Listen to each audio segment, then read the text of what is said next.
Assalamualaikum warahmatullahi wabarakatuh. Salam sejahtera bagi kita semua. Selamat malam insan proyek. Selamat malam para penyeruput kopi. Kembali lagi kita ketemu Mas ya.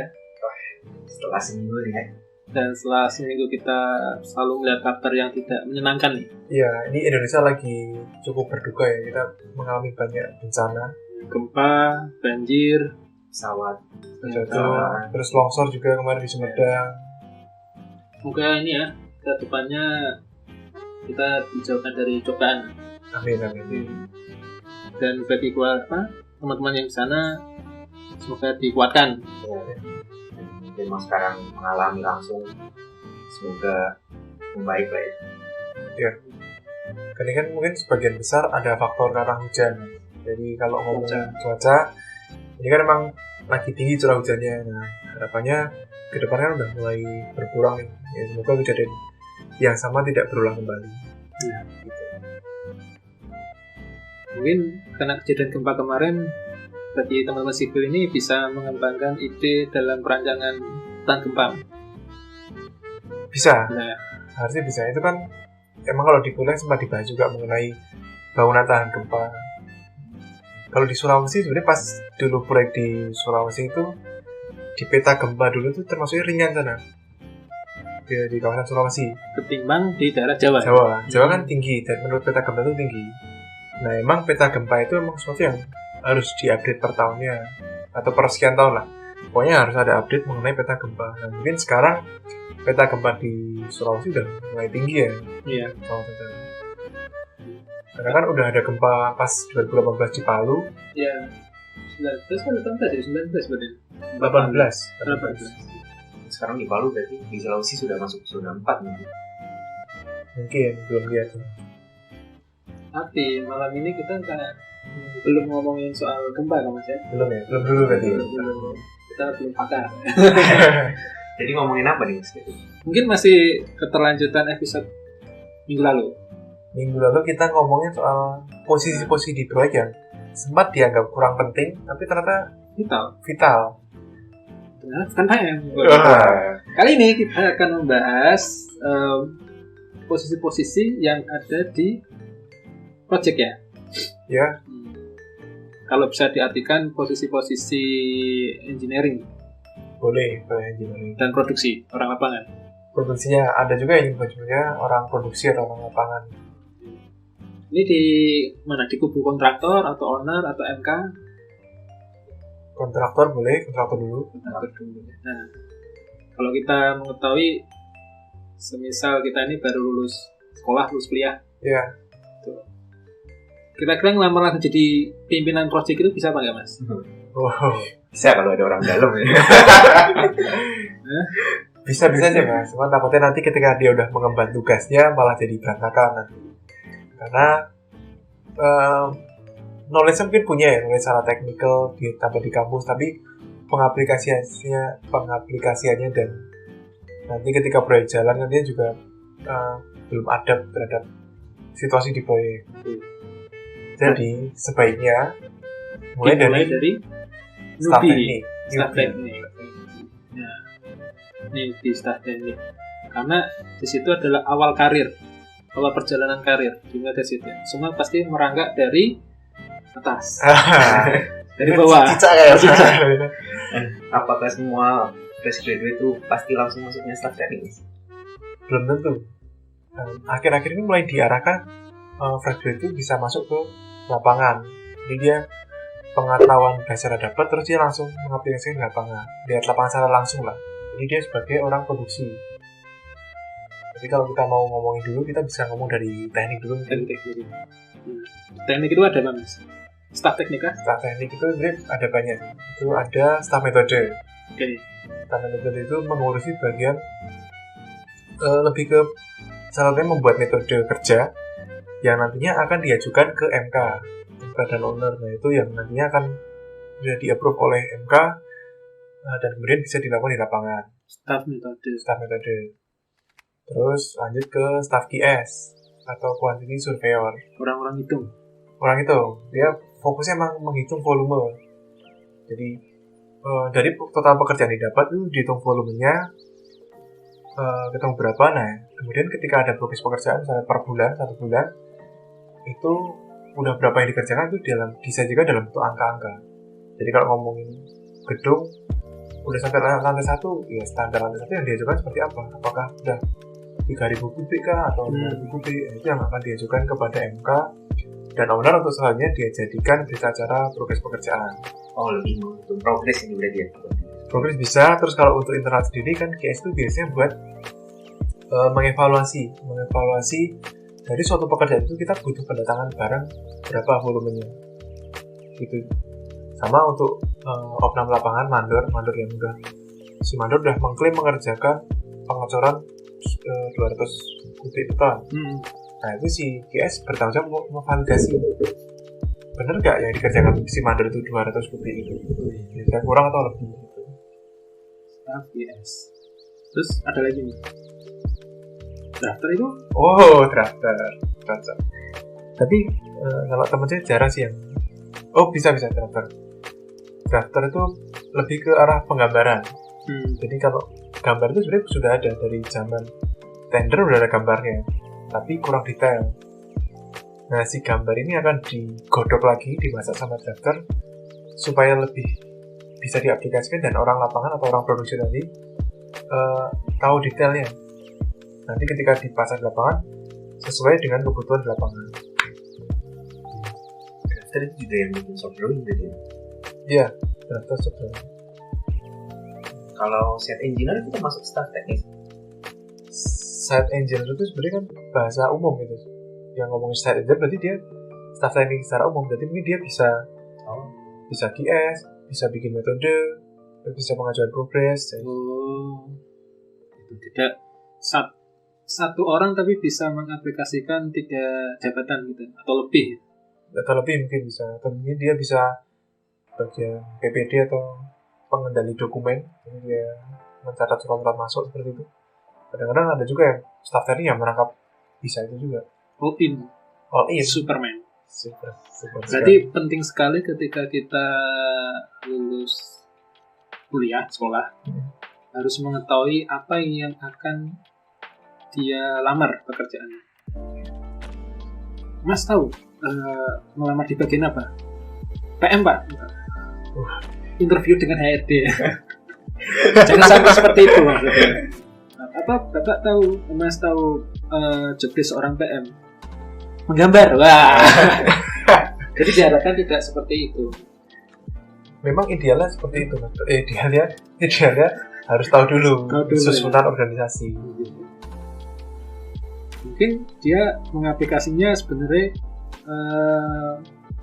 mandor. PM kan gak mandor, apa enggak? Memandori orang, dari staff-staffnya ya, manage orang. Mandor kan juga sebenarnya gitu, dia manajerial. Nanti staff teknik di kontraktor ya? Ya. Ada staff teknik, staff metode, staff IS, dokter. Nah, itu kalau kontraktor besar ya? Ya. Misalnya yang lokal, yang usaha menengah ke bawah itu menengah ke samping Mas. Ini kan kontraktor yang biasa sedang berkembang itu, ya. Apakah memungkinkan 3 orang itu atau bisa dirangkai jadi 1? Nah, mungkin dirangkai jadi 1 dengan nama site engineer itu. Jadi seorang engineer lapangan yang dia bisa merangkap tugasnya 3 itu ya. Iya, karena mungkin secara load juga tidak sebesar proyek besar. Iya, pasti. Jadi dia ngitung volume aja sehari selesai, besok bikin metode selesai, besoknya kalau untuk progres itu bisa cepat. Berarti ada bedanya ketika bikin project sebuah bangunan besar sama bangunan kecil itu pasti jumlah manpower-nya juga berbeda. SDM-nya juga berbeda. Iya, itu nyangkut ke biaya juga sih ujung-ujungnya. Jadi semisal ada teman-teman yang ketika lihat iklan lowongan kerja, semisal posisi staf teknik gitu kan, dengan kualifikasi IPK harus minimal 3, usia harus maksimal 30, pendidikan mungkin minimal D3 ke atas, menguasai Office, bisa AutoCAD, bisa SketchUp, punya motor, bisa menguasai RAP, punya SIM, mampu gambar teknik, bisa all in. Jangan kaget berarti. Jangan kaget. Gitu. Karena inilah kejamnya ketika mencari pekerjaan. Dan itu memang seperti itu ya sebenarnya. Ya mungkin ya terutama karena tadi itu disampaikan kalau kontrak proyeknya itu menengah ke bawah, ya dia menghemat manpower dengan cara itu, satu manpower tapi dia bisa menjangkau semua pekerjaan. Saya kalau gini saya nggak mau ngelamar pekerjaan, saya mau jadi bosnya aja. Kok sarannya harus bisa ini, bisa itu, semua bisa ini, bisa semua. Terus bosnya ngapain kan? Saya jadi bosnya aja lah. Nah itu tadi berarti pekerjaan yang kira-kira bisa dilamar untuk yang baru lulus ya Mas? Ya. Nah kalau untuk yang berikutnya Mas, kira-kira kalau sudah pengalaman gitu, ada bisa jadi apa lagi? Kalau tadi kan ngomongin kita posisinya dari awal karir itu site engineer. Nah ketika dia udah cukup mumpuni, menguasai medan, terus punya pengalaman yang cukup, bisa naik jabatan sebagai site engineer manager. Mungkin namanya beda lagi di tempat lain ya. Intinya dia site engineer tapi manager. Levelnya manager. Manager berarti dia memanage. Jadi mostly untuk seorang manager itu lebih ke dia tuh nggak ada paperwork sendiri. Jadi harusnya dia itu cuma memantau pekerjaan anak buahnya. Jadi misalnya si site engineer punya 3 staff, drafter, staff metode, sama QS. Ya kerjaan dia cuma memantau aja. Memantau pekerjaan sini udah sampai mana, terus kalau udah diarahkan kemana. Terus sekali dia ke lapangan. Jadi site engineer itu kan biasanya cenderungnya di kantor. Nah, site engineer manager itu harusnya dia udah sering ke lapangan, nyari masalah. Bukan bikin onar juga sih. Jadi nyari si lapangan tuh butuhnya apa. Kalau kurang semen langsung dicarikan, kurang beton langsung dicarikan. Nah seperti itu. Jadi dia harus peka terhadap kondisi lapangan, karena dia bebannya sebagai doer atau pelaku paperwork itu kan udah hilang. Makanya dia fokus ke memanage orang dan dia mengorganisasikan lah antara pihak lapangan dengan teknik sendiri. Kirain tugasnya marah-marah aja. Itu salah tugasnya. Atau nyuruh-nyuruh doang. Nah Mas, balik ke ini Mas, tadi kan sedikit disinggung berarti ya, kalau engineer lebih banyak di kantor. Yes. Nah kalau posisi-posisi yang di lapangan itu apakah diisinya oleh yang udah lulusan S3 mungkin? Oh iya. Sempat. Suka sama saya. Senang. Oke. Kalau ngomongin lapangan ini kita ngomongin dari awal karir ya, misalnya kayak tadi. Kalau lapangan tuh mulainya biasanya dari surveyor. Oh, sebelumnya asisten surveyor. Jadi kalau teman-teman lihat surveyor itu kan biasanya ada satu orang yang pakai alat teodorit nembak satu tempat. Ya. Nah, satu tempat tuh ada orang lagi tuh yang pegang rambu atau garis panjang gitu kan. Apa itu namanya? Apa ya? Mistar lupa nama saya. Iya. Nah itu. Jadi yang pegang itu namanya asisten surveyor. Tugas dia cuma ya sebagai tempat ditembak aja. Lulus fresh graduate harus cuman kerjanya megang rambu, megang bak ukur ya namanya. Mungkin jurusannya memang suka bak ukur. Jurusan waktu kuliah. Iya, ada juga jurusan geodesi atau ilmu ukur tanah itu kan perlu seperti itu ya. Terus kalau udah dia ke surveyor. Nah, surveyor itu tugasnya mensinkronkan data antara gambar teman-teman di teknik, terutama drafter, kepada di lapangan. Ya. Jadi kalau ngomongin bangunan panjang 8x100 misalnya, itu di lapangan posisinya di mana, titiknya, nah, itu apakah lurus atau enggak, kan mereka yang menyampaikan itu supaya bisa dikerjakan. Menyetel posisi bangunannya itu apakah di sebelah, karena ketika masih lahan kosong kan nggak tahu ini di as 1 dengan as A itu posisinya di sebelah sini atau sebelah sana. Nah itu orang survei. Jadi dia menjembatani antara kondisi real dengan gambar. Orang survei itu kalau kata dulu sesepuhnya survei yang dulu saya kenal, Mas kalau kamu enak gambar pakai komputer, nah, saya ini orang survei gambarnya langsung di lapangan. Jadi tanggung jawabnya memang sangat besar orang survei. Kan kadang-kadang ada yang toleransinya cuma berapa milimeter, 2 mili atau 3 mili. Nah pernah dulu ternyata di luar desain, orang desain ini tidak memperhatikan bangunan sekitarnya. Karena bangunan di atasnya itu elevasi ke lantai 14 itu ada menjorok ke dalam. Oke. Tapi di lantai dasar bebas. Tapi di lantai 15 ternyata ada bangunan menjorok gitu loh. Itu kena desain bangunan. Nah, dan itu lihainya survei dia mengamati. Mas ini kalau nanti kolong sampai elevasi 15 nabrak bangunan sebelah. Itu udah profesional, dia ngerti di lapangan seperti itu. Itu tadi surveyor. Manajer surveyor ada? Lebih ke orang yang manage surveyor sih. Supervisor. Pelaksana lah. Nah, si pelaksana ini tugasnya mengkoordinir si surveyor dan mandor. Jadi pelaksana itu tugasnya kan dia melaksanakan sesuai dengan gambar. Nah, dia butuh bantuan surveyor untuk menggambar di lapangan. Kemudian dia memanage si mandor supaya mandor mengkoordinasi tukang untuk mengerjakan di lapangan. Lulus kuliah pun juga bisa. Seharusnya bisa nggak ya? Bisa. Tapi emang itu skill komunikasi yang perlu dibangun sih.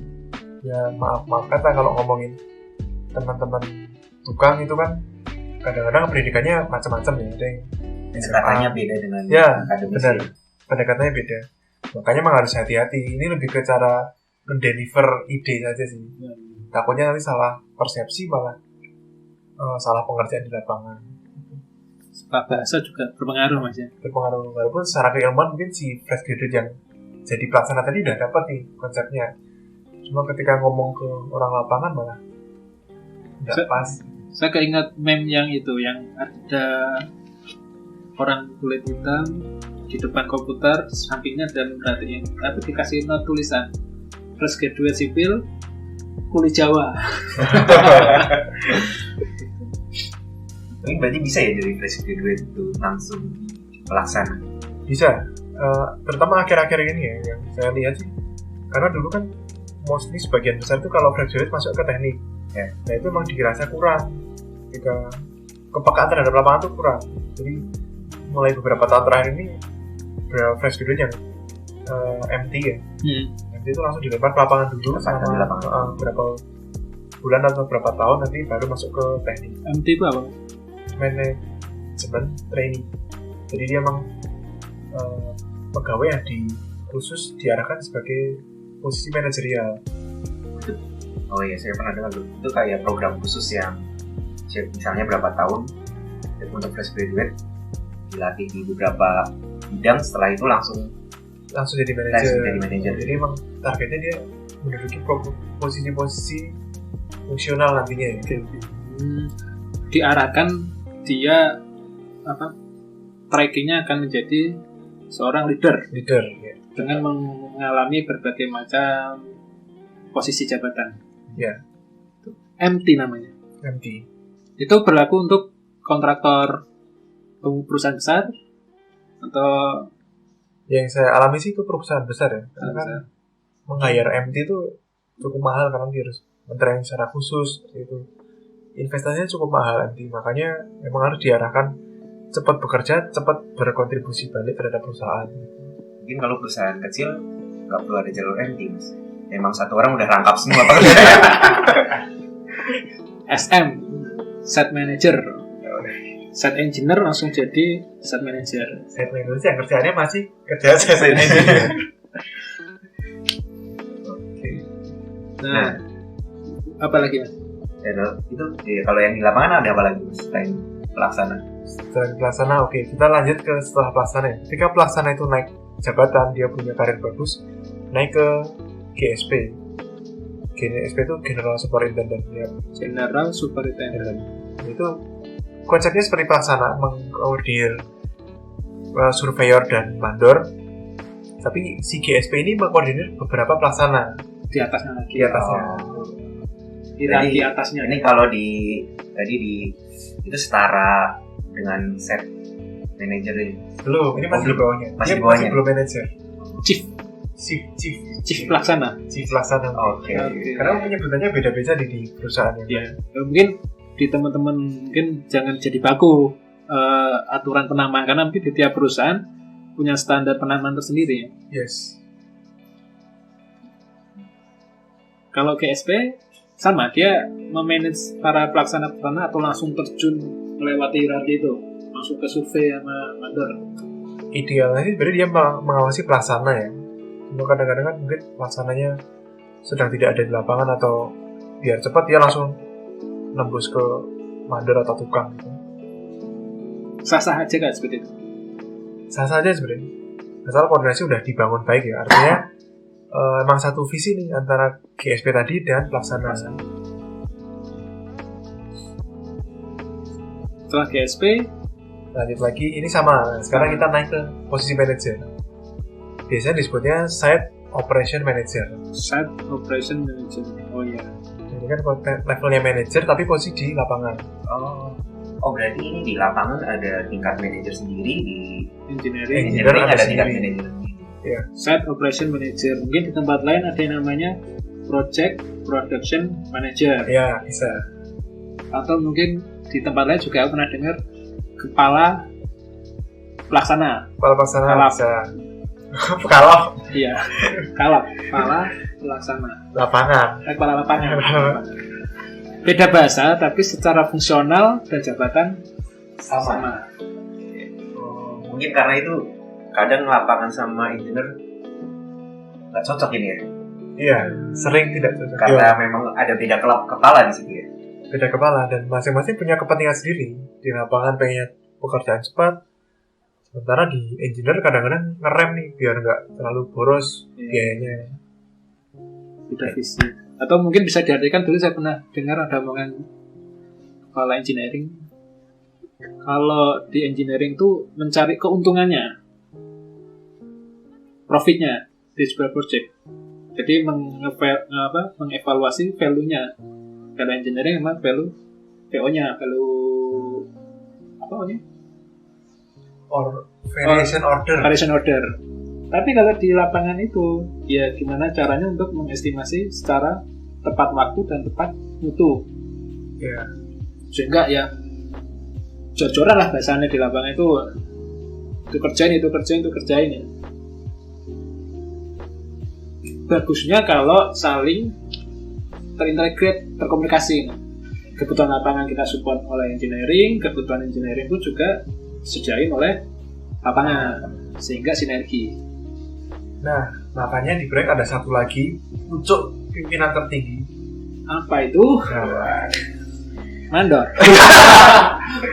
Bang Mandor. Kuli Jawa. Yaitu project manager. Nah, tapi penyebutannya mungkin bisa beda-beda ya. Mungkin ada istilahnya kepala project, kapro ya. Kalau DPM itu level kapro apa nggak sih? Saya sering dengar DPM project manager itu biasanya di bawahnya. Leher kapro. Nah, kapro kepala, DPM leher. Berarti leher project manager. LPM. Ini berarti udah yang paling tinggi nih ya. Di proyek yang paling tinggi beliau. Ya, tugasnya kembali lagi dia memanage manajer-manajer di bawahnya, termasuk manajer lapangan dan manajer teknik. Ya, menjembatani lah supaya tidak ada saling miskomunikasi atau berbenturan kepentingan. Salah berarti maksudnya. Gimana? Yang PM itu tugasnya ngelobi owner. Itu salah satu experience-nya. Kelebihan experience. Jadi kalau mahasiswa baru lulus sudah biasa melobi, dia cocok jadi mandor. PM, Pak. Oke, mungkin tarik mundur sedikit, Mas. Aku pernah sering dengar nih kalau quality control itu di mana ya posisinya? Quality control itu sebenarnya, nah ini ada dua. Ini ngomongin leher lagi nih. Jadi biasanya emang dipasang di leher, quality control dan HSE. HSE itu Health, Safety, and Environment. Bagian K3 lah, yang ngurusi keselamatan dan keamanan kerja. Itu identik dengan warna merah. Warna merah. Biasanya emang staff-staffnya yang warna merah. Itu biasanya staff cewek juga di situ. Oh iya, bikin semangat. Iya, karena kesehatan mental juga. Yang untuk kepentingan K3, terus yang quality tadi yang ditanyakan adalah quality control itu menjamin kualitas bangunan sesuai dengan mutu yang ada di dokumen kontrak. Oke. Misalnya ngomongin beton nih, beton K350. Nah, si quality control harus memastikan bener nggak yang dicor di bangunan itu sesuai 350. Nah itu adalah yang seharusnya beliau. Jika tidak sesuai dengan itu, gimana Mas? Nah, harusnya ada kebijakan lebih lanjut, misalnya pengerjaan sementara, terus harus ada evaluasi lagi mengenai supplier beton yang datang. Gitu. Rugi, jelas rugi. Pernah kemarin pengalaman di proyek itu ngecor bor pile, harusnya ke 350 kalau nggak salah. Tapi ternyata Harusnya K 350. 350. Tapi Ini yang udah gagal kecor beberapa nih, padahal Oh. udah kecor jadi. Terus habis itu tes kubus, ternyata cuma K300 di bawahnya ya. di bawahnya. Padahal itu posisi Udah gagal. bor pile, Oh, bor pile bor kan pile. susah. Terus mau dibobok gimana, mau diambil gimana? Akhirnya itu emang suspend 1 bulan. 1 bulan itu untuk mereview lagi, Suspend. dihentikan sementara Oh, proyeknya untuk melakukan review. Akhirnya setelah review, karena itu gak mungkin dibobok dan diganti ulang, maka ditambahi bor pile baru di sebelahnya. Yang mensuspend pihak Ya MK. MK. Kenapa bisa ibaratnya tadi kok bisa kecolongan tercor gitu? Memang pengecekan quality control itu gimana? Nah, harusnya kan memang mengadakan trial dulu sebelum pengecoran. Nah, berdasarkan trial dan job mix yang sudah disetujui, sebenarnya sudah tercapai pas itu. Dari 50, tapi ketika aplikasi di lapangan ternyata turun. Nah, itu yang ya PNAQC di situ sih, dia punya tanggung jawab besar untuk memastikan mutunya sesuai dengan rencana. Menjaga kualitas gitu ya. Yes. Itu berarti kalau yang aku tangkap nih kurang lebih QC kayak jadi jembatan antara staff engineer dengan staff lapangan ya. Ya, bisa disebut Bisa. sih. Terutama dalam hal itu. Yang jaga mutunya nih. Dia mengutamakan mutu, tidak murahnya ya, tapi mutunya. Mutunya. Murah nggak mutu ya, siapa yang bertanggung jawab? Isu dulu yang akan dicari. Ya. Jadi QC tidak bisa diajak lobby. Itu bisa. Susah, karena Susah. dia hasilnya kan biasanya berdasarkan hasil lab, uji lab sih, dari tarik besi, tekan beton gitu kan, jarang kan. Kecuali dia ngelobi orang lab. Oke. Semua itu posisi-posisi di kontraktor Mas ya. Iya. Kalau MK itu nggak jauh beda Mas. Nah, jadi kita tanya yang bersangkutan. Oh, siapa ini? Kalau MK mungkin lebih sederhana ya, karena jumlah personilnya juga lebih sedikit, cakupan kerjanya tidak sebanyak kontraktor. Jadi kalau jabatan yang pasti ada di MK sih, kita mulai dari atas nih. Atas ada namanya tim leader, itu kalau di kontraktor setara PM lah ya, setara project manager, Tim leader namanya. tim leader ya. Di bawahnya lagi yang pasti selalu ada tuh engineer. Jadi engineer ini tugasnya hubungan sama engineer dari kontraktor sih. Dia kayak mereview shop drawing, lalu ngecek profile material, dan review kalau ada perubahan-perubahan dari kontraktor proposal. Lebih ke Lebih Dokumen banyak ke ya? review. dokumen yang direview. Iya. Tapi itu umum ya, engineer itu berarti nggak ada spesifik engineer sebagai QS, engineer apa gitu. Nah, ini kalau engineer itu dia umum dalam arti dia memeriksa dari segi teknis, memeriksa shop drawing, memeriksa metode, memeriksa material approval. Nah, yang kalau masalah progres ini tergantung kontrak dengan ownernya. Biasanya dia akan, kalau proyeknya besar, ada yang namanya project control. Dia akan membantu engineer dalam menghitung progres. Tapi kalau proyeknya kecil, itu jadi satu dengan engineer. Oke, beda jauh sih. Kurang lebih sama ya. Sama Iya. Superman. Iya, dan Kayak Superman. yang satu lagi balik lagi ke itu engineer bisa juga dibantu QC, tapi itu tergantung proyeknya juga. Tidak selalu ada QC dan project control, tidak selalu ada. Tergantung besar kecilnya Besar kecilnya sebuah proyek. project. Kalau Project QC, bikin ruko sama project bikin mall pasti beda. ya kalau QC ya tugasnya sama sih, sama QC-nya Fungsinya kontraktor sama kontraktor. Dia hubungannya sama QC kontraktor lah. Jadi mereview hasil tes, hasil pengujian, terus material, approval apakah sudah sesuai spesifikasi teknis. Dan yang harus ada lagi satu itu inspektor. Inspektor di lapangan. Ya, itu tuh tugasnya Inspeksi. checklist di lapangan. Sambil Biasanya minta kopi. ya, Kopi dulu. itu hubungannya sama pelaksana ya. Dia kalau pelaksana selesai melakukan pekerjaan, sebelum melakukan pengecoran biasanya minta checklist bareng dulu nih sama inspektor dari MK. Tapi peran si inspektor ini bukan mengarahkan pekerjaan ya. Jadi dia hubungannya nggak ke mandor atau tukang, tapi lebih ke pelaksana dari pihak kontraktor. Ya, biasanya dia kalau inspektor berhubungan dengan pelaksana atau visi dari kontraktor. Pokoknya mengecek pekerjaan apakah sudah benar sesuai dengan gambar, sesuai dengan spesifikasi teknis, baru menyetujui dan boleh dilanjutkan dengan pekerjaan berikutnya seperti pengecoran atau film. Karena MK ini tangan kanannya owner kan, Cek. Ya. Jadi dia tugasnya mereview dan memvalidasi mungkin ya, ini pekerjaan udah sesuai atau belum.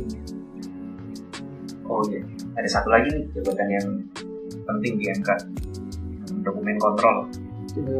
Dokumen kontrol, Ya, DCC ya, atau PPD ya, Ya, karena kendali dokumen. lumayan banyak nih kan dokumen yang diurus. Iya, dokumen mesti bolak-balik, ada yang nunggu, ada yang di mana gitu kan, Ya, dan di tadi kan owner atau di kalau konsultan perencananya tidak di lokasi kan, kita sebagai MK penghubung antara kontraktor dengan perencana juga nih kalau ada pertanyaan-pertanyaan. Kan pasti dokumennya banyak juga masuk di dokumen RFI, terus Iya, daftar proposal itu dari shop drawing juga dokumen.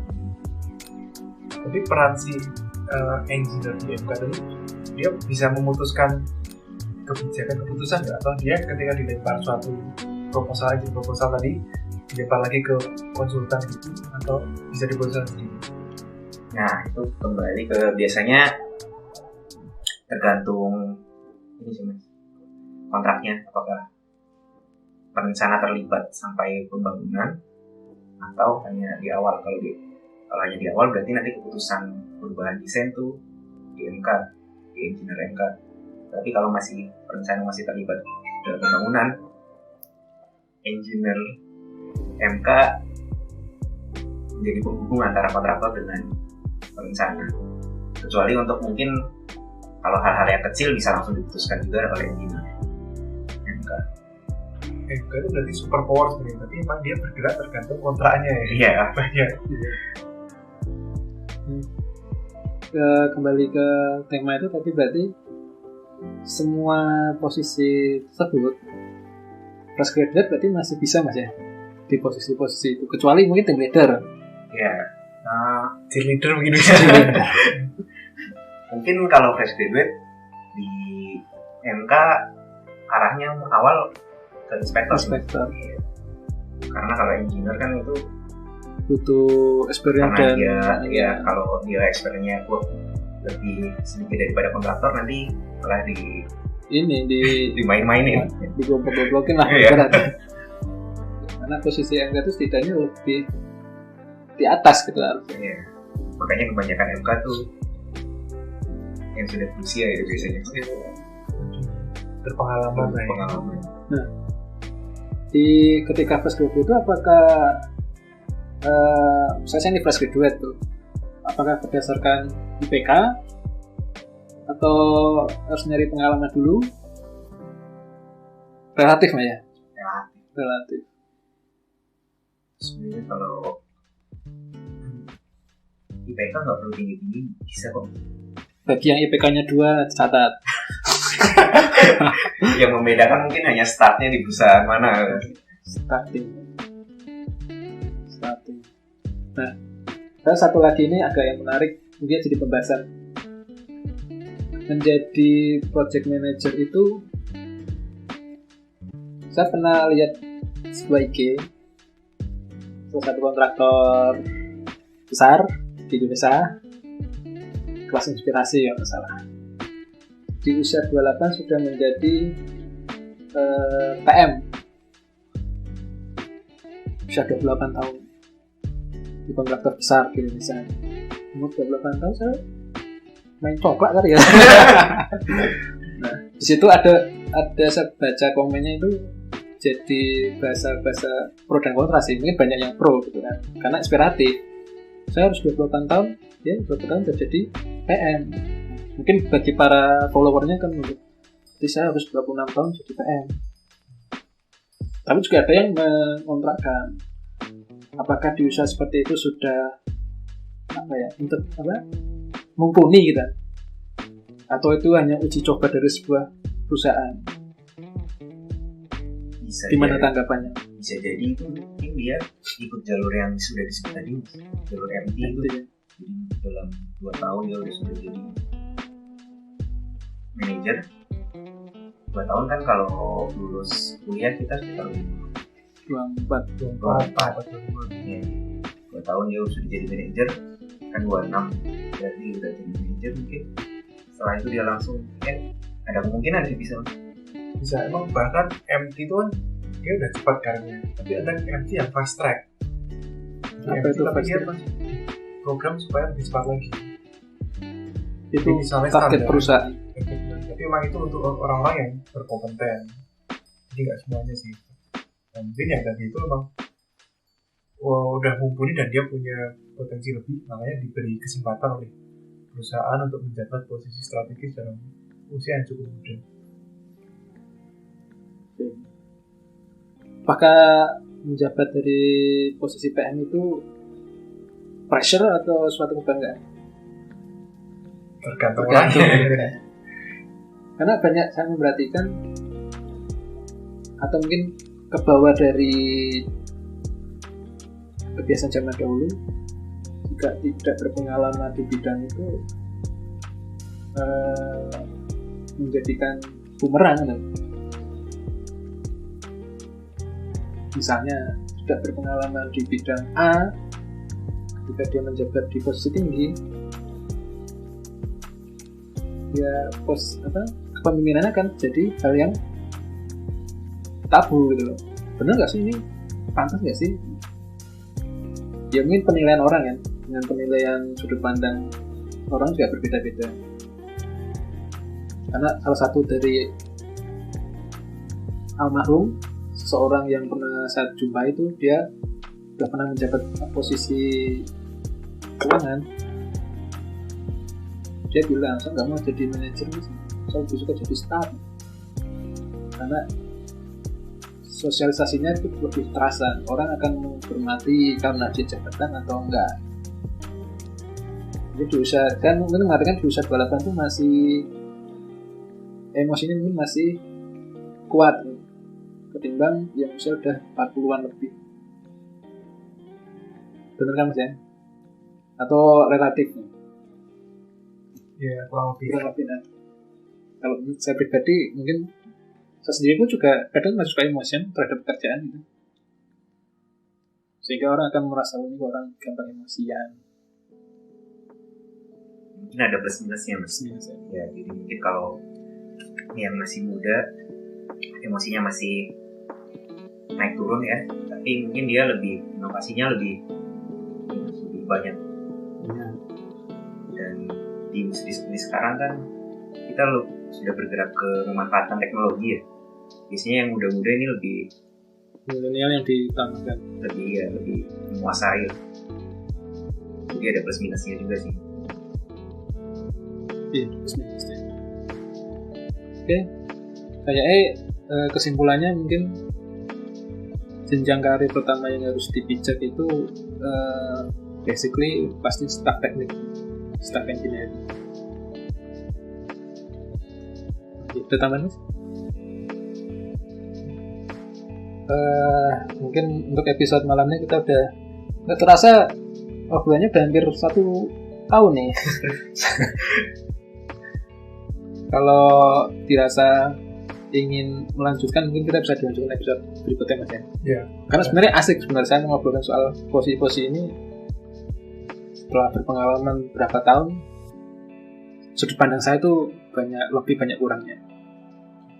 Oh ya, teman-teman nanti yang mau tanya atau ada bahan untuk didiskusikan, silahkan DM kami di @coffeesipil. Silahkan cek di IG. Nanti silahkan DM, dan untuk episode selanjutnya akan coba kami bahas lagi. Terakhir mungkin bagi fresh graduate yang ngotot nih tetap pengen langsung jadi PM, buka perusahaan sendiri aja. Betul. Buka perusahaan sendiri dengan modal besar jadi komisaris.